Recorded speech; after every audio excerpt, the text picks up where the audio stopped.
이준석과 원희룡, 뭐 윤석열, 뭐 김재원, 뭐 제가 보기엔 이거 당 아니에요.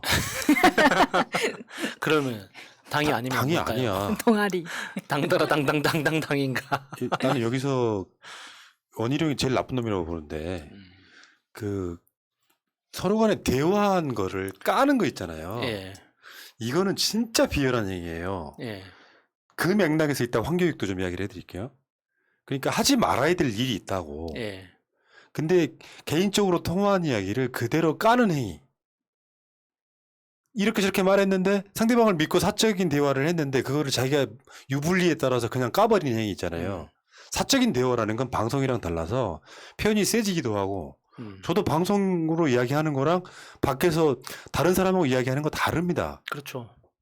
그거를 그냥 사적인 그 통화를 내용을 그것도 그 워딩만 발췌해가지고 툭 터쳐가는 행위. 그러니까 그 원희룡이 그 도지사 그 사퇴하기 전에 이준석이 당대표 되고 나서 이제 그 제주도 놀러 갔을 때 같이 따릉이가 맞아. 아니구나. 같이 자전거도 타고 사진도 찍고 아니야, 자전거 아니고 전동 이거. 킥보드. 전동 킥보드. 킥보드였습니까? 내가 자주 예. 타는 거. 그래서 그것도 타고 같이 사이좋게 사진도 많이 찍고 뭔가 좀 동지애를 보여줬잖아요. 그랬던 그 두 사람이 왜 갑자기 이렇게 원희룡이 무슨 억하심정이 생겨가지고 개인적인 그 대화 내용을 그렇게 공개를 하는 건지 좀 그 배경이 궁금해지더라고요. 나도 궁금해요. 예. 서로 그렇게 브로맨스 하던 사이에 이재명 오지 마. 나는 이준석만 준석이랑만 놀 거야. 어. 이렇게 했던 사람인데. 그러니까 그거에 대한 분석이 되게 분분하더라고요. 예. 왜 저럴까? 그냥 미로 유추할 수는 있겠지. 예를 들면 그 윤석열과 홍준표, 유승민 위주로 돌아가는 판을 한번 엎어보고 싶었다는데 그러니까 이제 이준석 성격에 나 그렇게 말한 게 아니다. 라고 이제 그 서로 통화했던 녹음을 또 이제 또 AI를 통해 가지고 그걸 또 녹취를 만들어 가지고 공개하는 지경에 이르렀는데 그것도 밤 11시 16분에요. 페이스북에다가 원희룡하고 통화를 녹취한 거라면서 이렇게 공개를 해요. 저 클로버 노트라고 하는 것이 이제 이 서리를 글자로 변환해주는 예. 프로그램인데 아니 당대표가 이런 짓을 하고 있어야 되겠냐고 말하자면은 송영길 대표가요. 예를 들면 김두관 후보랑 이야기를 이렇게 깐다고 생각 한번 해봐. 근데 이제 그 이준석을 옹호하는 건 아닌데, 음. 그러니까 그 원희룡이 던진 그 건더기 자체가 너무 큰 거였어요. 그러니까 저거 곧 정리됩니다 하는 이 표현 자체가 그 대화 맥락상 윤석열이 될 수가 있고 지금 당내 상황이 될 수가 있고 뭔가 경선준비위원회가 될 수가 있고 어떤 것이든 될 수 있는데 그건 그 문장만 보고는 모르거든요. 그 현장에 있었던 그 당사자가 말한 사람의 목소리와 분위기를 통해서 그게 어떤 걸 지칭하는 건지가 특정되는 거잖아요. 그러니까 원희룡은 그게 윤석열을 지칭했다고 이해를 하는 거고 그 이준석 대표는 아니다. 당내 상황을 이야기하는 거다. 이렇게 이야기를 하는 거잖아요. 그러니까 이게 원희룡이 이야기했던 그 저거 곧 정리됩니다. 라는 이 저거가 윤석열이라는 이 워딩을 그대로 내버려 두면 자기 입장이 너무 곤란해지는 거죠. 그러니까 저렇게 무리한 짓을 해서라도 그게 아닙니다. 라고 이렇게 밝힐 수밖에 없는데 밝히는 방법 자체도 원희룡만큼 저열한 거죠. 그러니까 이게 원희룡하고 이준석하고 통화를 한 게 한 17분 정도 했나 봐요. 예. 그 중에 이제 이준석은 그 부분만 이렇게 녹취를 만들어 가지고 공개를 했던 거고 원희룡은 전체를 다 깔아. 이렇게 되고 있는 건데 지금 그 5페이지에 원희룡과 이준석의 그 부분의 대화가 있는데요. 이걸 한번 우리가 재연을 한번 해볼게요. 우리가 녹취 원본을 가지고 있지 않으므로 원희룡은 우리 야수님이 하시고요. 이준석은 제가 하겠습니다. 레디 액션 해주셔야죠. 레디 액션. 우리 캠프로 지금 서로 싸우는 사람들 나중에 다 알아야 될 사람들이잖아요. 필요하면 저나 저쪽 사람들한테 자문 구하는 겁니다. 하면 저희는 그때는 철저히 저희는 자문의 입장에서 말씀드릴 거예요. 너무 걱정하지 마십시오. 제가 봤을 때는 지금 저쪽에서 입당 과정에서도 그렇게 해서 이제 세게 이야기하는 거지. 저거 지금 저희하고 여의도 연구원하고 안 하겠습니까? 저거 곧 정지됩니다, 지금. 그러면서 이제 이게 이준석 했던 말이 주어 말할 수 있냐. 나는 윤석열이라고 말하지 않았고 그 논란 전체를 이야기하는 예, 그런 느낌이 예, 있잖아요. 예. 근데 그러다 보니까 요거를 말 한마디 꼬투리를 꺼내와서 원희룡이 까고 여기에 대한 반박을 하고 또 기자회견하고 또 그 중간에 이제 하태경 나서가지고 이제 왜 우리 준석이 왜 때려 임마 너 원희룡 너 사퇴해 임마 이렇게 되고 있는 게 당이냐고. 예. 뭔가 그 고소한 느낌이 나죠. 콩가루 냄새가 살짝 나잖아요. 아니, 근데 원희룡이 오해한 부분인 것 같기도 하거든요. 어떤 면에서는. 아니 근데 원희룡이 하나 더 얹었죠. 지금 저거 곧 정리됩니다라고 한 그것만 공개를 하니까 원희룡이 한 말이 이준석이 한 말 토론 2번이면 윤석열 낙마한다고 발언한 것도 사실이다라고 또 하나 더 얹은 거예요 지금. 아, 그것도 깔아. 그것까지 깔아. 17분 통화한 것 중에 왜 그것만 까냐 이거지. 완전히 잠깐만 저기 보람 PD 전화해가지고 팝콘 좀 갖고 와. 너무 재밌지 않아요? 이게 민주당에서 벌어지고 있으면 언론들 정말 신나서 계속 떠들었을 거예요. 예. 근데 뭐 이렇게 언론에서 많이 떠들어 주지 않더라도 이 논쟁의 이렇게 대상이 되는 그 본인인 그 윤석열 씨는 그 당대표부터 나머지 그 당의 대선 주자들이 자기를 어떻게 생각하는지 너무나 잘 알게 되는 거잖아요. 그거 자체로 충분하다고 봅니다. 언론에서 떠들어 주지 않더라도 윤석열은 이미 알고 있지. 내가 어떻게 해야 되는지, 저 사람이 나를 좋아하는지, 이준석은 나를 어떻게 생각하는지 이미 이제 너무 확실하게 알게 됐으니까 그걸로 이제 싸움 구경할 준비는 끝난 거 아닌가 싶습니다. 그러니까 이제 그 조용하게 계시던 김종인 전 비대위원장 포함해가지고 대개가 하태경이나 유승민 정도를 그러니까 홍준표 정도를 제외하고 나면 이제 이준석을 약간 비판하는 모양새. 왜 처음부터까지 다 이기려고 하냐. 대표가 양보하는 것도 있어야 되는데 이제 그런 게 있잖아요. 그 세대의 특성일 수도 있고 이준석 개인의 특성일 수도 있는데 하나하나를 다 반박하면서 적당히라는 게 없이 예. 내가 원희룡 이겨야 돼 이제. 어떤 상황이 그렇지. 되면 내가 윤석열 이겨야 돼 이제. 이 상태로 가니까 그 구성원들 중에 다수는 지금 이준석을 엄청 질타하고 있는 상황. 그렇게 되면 이준석 성정에 모르겠어요. 나 당대표 안 할래 할 수도 있다니까요. 근데 그 이준석 대표가 확실히 잘못하는 건 맞죠. 그러니까 지금 그 민주당은 경선 진행 중이고 국민의힘은 경선을 준비하고 있는 이 시국에 이 대선 주자들끼리 싸워서 그 사람들끼리 주목을 받는 건 상관없습니다. 그게 뭐 네거티브가 됐든 뭐 검증이라는 이름이든 뭐가 됐든지 간에 결국에는 그 대권 주자들끼리 지지고 볶고 싸우는 건 너무나 자연스러운 건데 그 대권 주자들한테 가야 될 시선을 지금 당대표가 다 지금 독식하고 있잖아요. 그 자체가 잘못된 거죠. 그 논란이 자기는 억울하다 아니다 뭐 오해네 마네 그 모든 걸 다 필요 없고 결과적으로는 지금 당내 대권 주자들을 자기가 죽이고 있는 거예요. 그러니까 다른 사람들이 다 비판을 하는 거죠. 하태경 빼고. 여기서 질문. 우리 야수님은 윤석열 편 들고 싶어요? 이준석 편 들고 싶어요? 저는 윤석열 편 들고 싶습니다. 그것도 제일 나게. 네, 윤석열이 본선까지 나왔으면 좋겠습니다. 빤스를 벗으려면 큰 무대에서 벗어야지. 이게 진정한 EJ인 거야. 네. 윤석열을 무너뜨리기 위해서 이준석을 갖다 쓰고 윤석열을 결국은 파멸에 이르게 하는 전략. 예. 이야, 새날 패널 자격이 있어. 여기서는요, 내가 감정이입해가지고 이준석 편을 들거나 윤석열 편을 들거나 했을 때 우리한테 무엇이 더 이득인가를 생각하는 게 중요합니다. 지금은 이준석을 많이 팰 시간이라고 생각해요. 그러니까 이준석을 편드는 모양새는 뭐냐면은 진정으로 그 사람들의 선악을 구분하고 있는 상태의 뇌피셜인 거예요.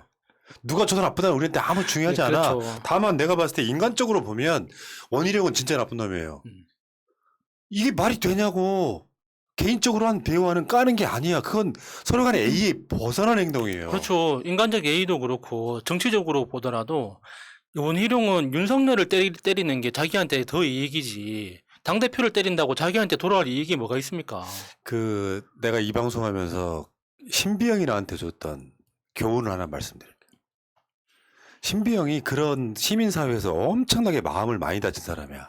그러니까 언젠가 수년 전에 그런 이야기를 나한테 해주더라고. 네 속에 있는 이야기 다 하지 마. 언젠가 시간이 지나면 나한테 화살로 돌아와. 지금 그 상황에 대한 이야기 비슷한 거예요. 친할 때는 별 이야기 다 합니다. 그 별 이야기 다 했던 게 나중에 사이가 안 좋아졌을 때 그거를 이 공격의 용도로 활용해 먹는 캐릭터들이 있어요. 그래서 왜 그 사람 관계는 그런 거야. 내가 이 방송하면서 웬만하면 술 안 먹으려고 하는 것 중에 하나거든요. 술을 먹다 보면 속내를 다 털어놓게 되고 그 관계가 항상 좋아지는 게 아니라 시간이 많이 지난 뒤에 그때 술 먹고 있던 얘기를 누군가가 소환해서 당신이 옛날에 그렇게 말하지 않았냐라고 하는 그 공격이 빌미가 돼서 사람들이랑 술 일절 안 마시는 이유가 그런 것 때문에 그래요. 그러니까 그게 결집력은 떨어질지 몰라도 리스크는 훨씬 줄여주는 거죠, 그게. 저는 새날이 술 안 먹어서 좋아요. 네. 아니, 숙취해서 그리고- 음료는 마시지만 술은 안 마십니다. 맞습니다. 숙취에서는 아임굿을 마셔 네. 주시고요. 그러니까 어떤 네. 상황에 집안이 무너질 정도의 상황이라도 개인적으로 해야 되는 이야기를 까는 것은 굉장히 사람에 대한 결례인 거예요. 그렇죠. 근데 그 부분을 원희룡이 잘 끄집어낸 것 같아요. 왜냐하면 사실 이제 와서는 이준석이 원희룡이 원하는 대로 이제 부분적으로 까긴 했지만 한 번 더 원희룡이 너 이 말도 했잖아라고 이야기를 했는데 이거 이제 안 깔 수 없게 됐거든요. 그렇다 보면은 거기서 끝나겠느냐. 너 17분 이럴 거면 다 까. 이렇게 되면은 말씀하신 대로 개인 간에 이건 녹음을 할 수는 있지만 이렇게 대중한테 오픈하는 것이 결국 이준석에게는 앞으로 누가 이준석에게 이런 이야기를 하려고 전화를 하겠어요. 저거 이번에도 다 녹음하고 있겠지라는 의심도 주게 마련이거든요. 그러니까 어쨌거나 이준석 대표는 그 17분 다 공개하면 좋겠네요. 그러면 우리가 17분 풀로 다 읽어줄게요. 예. 새날에서 언젠가 아주 작은 논란 하나 있었을 때 승질이 나가지고요. 전화 녹음했던 걸 까버릴까 생각을 했던 적이 있었지만 결국 안 깐 이유가 그런 거예요. 그건 극단으로 가는 마지막 결과물이거든요. 근데 이 정도 작은 논란에 내가 녹취록을 까야 된다고 생각하는 그 녹취가 지금도 있어요. 제가 깔려고 했죠. 컴퓨터 안에 이렇게 있어요. 그러니까 그런 이야기들을 이렇게 듣다가 보면은 평생 원수 될 거 아니잖아요. 근데 이런 상태가 만들어지면 서로 봉합이 되더라도 감정이 남아있는 상태가 그렇죠. 돼요. 그러니까 내가 봤을 때는 원희룡이 다른 빌미를 찾는 게 아니냐 이런 생각을 해봐요. 그러니까 지금 현재로서는 이준석을 팬다고 하는 것은 다른 의미에서 보면 윤석열 편에 선다는 거잖아요. 예, 윤석열이 예. 힘실어주는 거잖아요. 그러니까 지지율이 워낙 미미하게 나오고 막 원사인 볼트가 제주도지사 막 사퇴하고 나왔잖아. 문제는 지지율이 안 오르는 상태에서 뭔가 다른 꿈을 꾸고 있는 게 아니냐라는 느낌이 전 세게 들어요. 그러니까 최소한 원희룡이 이미 윤석열 쪽에 줄을 섰다고 보는 것이 그렇게 분석하는 것이 가장 더 정확한 게 아니냐. 네, 그렇게 생각합니다. 네, 네. 네. 근데 원희룡이 언제까지 뛸지는 모르겠어요. 정말 7천만 원 더 내고 9월까지 본경선까지 뛸 건지 아니면 이렇게 그냥 윤석열의 보조 배터리로 산화할 것인지. 결과적으로 윤석열 잘 됐으면 좋겠네요. 그러니까요. 네. 네. 나는 진짜 인간적으로는 이준석 불쌍해요. 자기의 너무 벅찬 자리에 올라가 있는 예. 거예요. 정치력이란 건요. 정치력에 내가 경험하는 일종의 리더십의 8알은 뭐냐면 내가 참는 거예요. 내가 한번 참음으로써 내 구성원들한테 마음의 빚을 남겨야 나중에 그걸 내가 되돌려 받는 거거든요. 예. 내가 미치는 건 절대 못 본다라고 케이스 바이 케이스로 싸우잖아요. 정만 많아지는 거예요. 리더십은 그런 거야. 그래서 최소한 그 민주당의 이해찬 대표 같은 역할처럼 최소한 저 사람이 지금까지 해왔던 거 보면 미안해서라도 내가 한번 참는다가 돼야 전체를 끌어가는 리더십이 만들어지는 예. 거지. 그러니까 이준석한테 너무 벅찬 옷이 지금 입혀져 있는 거야. 그러니까 어떤 느낌이냐면 그 요즘 그 인기 있는 프로그램 중에 금쪽 같은 내 새끼라고 있잖아요. 그 문제 행동 보이는 그 아이들을 이렇게 오은영 박사가 이렇게 지적해주고 이렇게 분석해주는 이제 그런 프로그램인데 거기에 문제 행동 보이는 아이를 보는 그런 느낌입니다. 그러니까 양복만 입고 있지 저는 이준석 씨 여러 그 행보를 보이는 사진 속에서 공포심을 보이더라고요. 저는. 그러니까 뭔가 겁먹고 있다. 잠시도 뭔가 마음이 안정된 상태를 지금 그 안정된 그 포인트를 못 찾고 있으니까 옆에서 조금만 찔러줘도 출렁출렁 하는 거예요. 마음이 안정이 돼야 되는데 그러니까 마음이 안정되지 않았다는 건 겁먹었다는 뜻이거든요. 그 사람이 멍청한 사람이 아니다 보니까 그러니까요. 자기 몸에 안 맞는 옷이라는 걸 스스로도 아는 거예요. 근데 여기서 지금 뒤집기에는 너무 멀리까지 와버렸거든. 그러니까 똑똑한 것과 그 사람의 인간미는 다른 겁니다. 예. 착해도 싸가지 없어 보이는 사람도 있고요. 똑똑한 것이 사람을 따르게 하진 않아요. 좀 어눌하고 그래도 그 사람이 믿고 따를 만한 존재였을 때 리더십이 만들어지는 거예요. 예. 그러니까 여러분들 보시기에는 그냥 겉으로 봤을 때 예를 들면 새날 예를 들면 새날 잘 돌아가는 것 같아. 별 문제 없이. 근데 그 속에는 수도 없이 많은 사람들이 서로 인내와 서로의 협업이 있기 때문에 가능한 거거든요. 푸나님 살이 떨어졌어요. 아니 근데 그렇게 심각하지도 않아. 새날은 그런 막 어마어마하다고 느낄 만한 갈등 자체가 지금까지 없었어요. 거의 없었다고 보는 게 맞죠. 근데 그 속에서 이제 성찰하면서 뭔가 만들어지는 사람과의 관계에 있어서 내가 양보할 지점 되게 많은 사람들이 우리 방송 보시는 분들이 나는 그런 인간형들이라고 생각해요. 저 사람이 참고 있구나라고 느꼈을 때 한 표 더 주는 거. 지금 민주당 네거티브도 저는 같은 구조라고 보는데 잘 참는 사람한테 더 인간미를 느끼고 더 따르게 만들어주는 것이 진정한 리더십이에요. 근데 그게 이준석한테 볼 수 없는 매력이라서 나는 이게 언젠가는 국민의힘이 정권교체를 못하는 대표적인 요소로 이준석의 리더십이 작동할 거다. 전 그렇게 보는 겁니다. 네. 뭐 하버드 나왔다고 다 잘하는 거 아니죠. 대학은 들이밀지 마세요. 아니 본인이 하버드 나와서 지금 다 잘하는 하버드라고 것처럼. 강영석도 있으니까요. 그러니까 말 잘하는 것하고 이제 제대로 그 분석하는 거하고는 다르죠.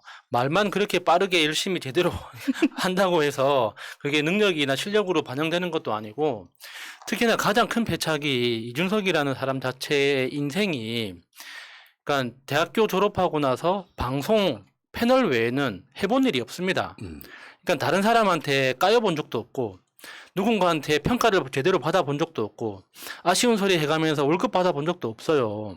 그냥 자기 잘난 맛에 그렇게 끝까지 떠벌리는 그것만 가지고 지금까지 자기 삶을 살아왔기 때문에 그 다양한 욕구들이 어떻게 부딪히는지에 대해서 통찰이 없는 거죠. 맞습니다. 못할 것 같고요. 문제는 이제 하태경 같은 그 관종이 딱 나서가지고 우리 이준석 대표님 뒤통수 친 원희룡은 대통령 자격 없다 사퇴하라. 지금 대통령 후보 자격이라고 해야지. 뭔 대통령 자격이야. 대통령이나 되는 줄 아냐? 그 대선 주자들이 이제 당 대표를 지키려고 하는 자, 당 대표를 몰아내려고 하는 자 이렇게 전선이 딱 만들어지잖아요. 이렇게 되면은 당 자체가 이제 화합하지 못하고 건건이 부딪힐 거거든요. 이를테면 말하자면 친 이준석파, 반 이준석파가 이제 서로 이 결합하는 형태가 되는 그 초기 단계에 있는 거거든요. 그러니까 이준석이 이미 윤석열을 디스하고 뭐 유승민을 챙기다든지 하는 그 워딩들이 밖으로 뛰쳐나옴으로써 이게 좋을 때는 별 문제가 안 돼요. 뭐 어차피 이준석은 유승민 사무실에서부터 인턴했던 사람이고 유승민 추천받아가지고 뭐 새누리당 비대위원 했으니까라고 인식하던 거고 다른 문제가 돼버린 거예요. 이제 공격할 빌미가 확실히 만들어진 상태에서 이준석이 저렇게 이제 대선 주자들이나 최고위원들이랑 나를 세우면 이때부터는 이제 통합이 안 되고 대표의 말 사사건건 배현진 같은 사람 나서가지고 이제 서로 반대하기 시작하면 그때 인내 극한에 다르면서 이제 사퇴하네 만에 비대위원장 뽐내 만에 이렇게 가다 보면 시간 쭉 갈 것이고 그러다 보면 국민의힘 지지자들은 맥 빠져서 이제 투표 포기 이렇게 갈 수 있습니다. 저들이 아킬레스건이라고 봐요. 이준석의 리더십이. 자, 알겠습니다. 이 얘기는 여기까지.